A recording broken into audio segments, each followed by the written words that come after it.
This is Career Quest, and today I've got Steve Newman with me to talk a little bit more to you guys about the IT industry. Steve, I want to know, when we think IT, we think all kinds of jobs. Can you break that down for us a little bit into some sectors and give some structure around this ominous IT industry?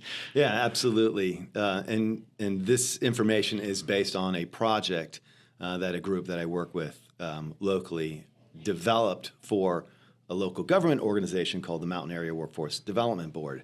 And the concept is to create a pathway, a career pathway for IT that will help people recognize the skills, the classes, the traits, the growth trajectory inside of these pathways in order to have a successful career in technology. So we sat down and created this kind of cool simplified model. Okay. Because IT can seem ominous. There are typically thousands of different names of jobs. We kind of distilled it down into three categories.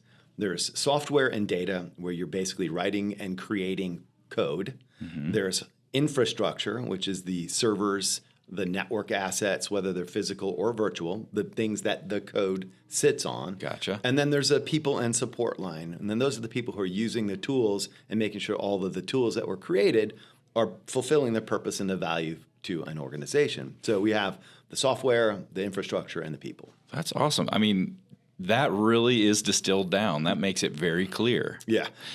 Go ahead. Yeah. I was just going to say, inside of each of these aspects, people are curious, what do they need in order to get in at any one level? Mm-hmm. And then what does it look like as their career progresses through it? And inside of each of these levels, we decided to, again, simplify, create 3 levels inside of 3 sectors. And you start off as a apprentice, you move to a journeyman, and then you become a master.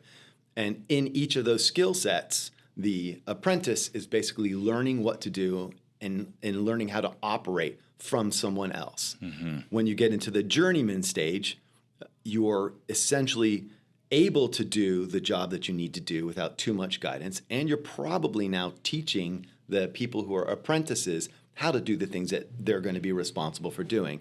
And then as you've spent some time inside of the industry, 3 years, 5 years, 7 years, it could be anything, you basically become a subject matter expert in a certain section or certain software, a certain package or whatever it is, and you've moved into that mastery level. Mm-hmm. And then in the mastery level, you're designing the software or the networks or the computers. Mm-hmm. And you're designing and architecting how all of these packages may fit together so that you can operate a computer or operate an entire organization.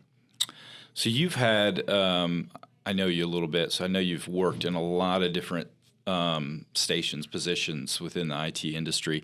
So talk to us a little about within those sectors, do different personalities seem to, kind of be better in one sector over another, or is it tell me a little bit about that. Yeah, sure. I think there is something that you can delineate between what I will call the more engineering, mm-hmm. the software and the infrastructure side, than there is something from the people and the support side. Mm-hmm. The curiosity to know how things operate allows you to fix things a little bit more efficiently. Mm-hmm.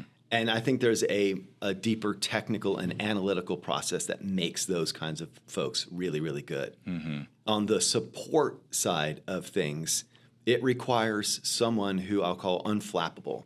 In the midst of some sort of emergency, whether it's contrived or it's just not understood, mm-hmm. the person on the other side that they're supporting is going to be going through some sort of turmoil. Mm-hmm. And you have to be calm, cool, and collected through all of that. So I think the people I see do that the best are people who are really, really rewarded internally by providing service mm-hmm. to others. Mm-hmm. And so those technically don't mix a whole lot. You can kind of identify that early on, whether the person wants to be of service and mm-hmm. utilizing these tools and maximizing the tools, or they get super technical and they want to build those kinds of tools. Well, I'm glad you clarified that, because I think a lot of times people think that when you think IT, it's all technical. And really, that's not the case. There's sales, there's engaging with people, there's all this whole other side of IT that doesn't require you to be an engineer. Oh yeah, I mean, at this point in my career, I probably haven't written a line of code in a couple of months. I'm on the business development and the community development side of things, so it's very beneficial that I have had all of those technical jobs and those support jobs, and those service jobs, because I know what's required of them, and I can translate that into whatever needs to be translated. If I'm selling to a customer, if I'm out trying to build community, creating educational pathways, it's all very, very, very beneficial. So most people think that to get into the IT industry, you have to go to a big city or Silicon Valley or something like that. But here you are. This is Asheville, North Carolina.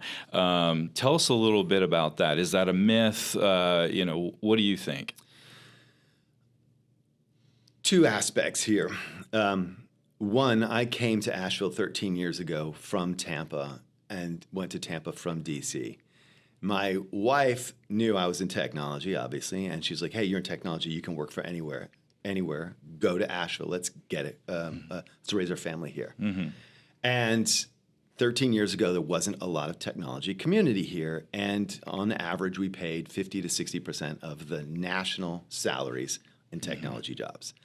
A lot has changed since then. I made it my personal mission to overcome those kinds of obstacles, building a healthy, thriving technology community in Asheville.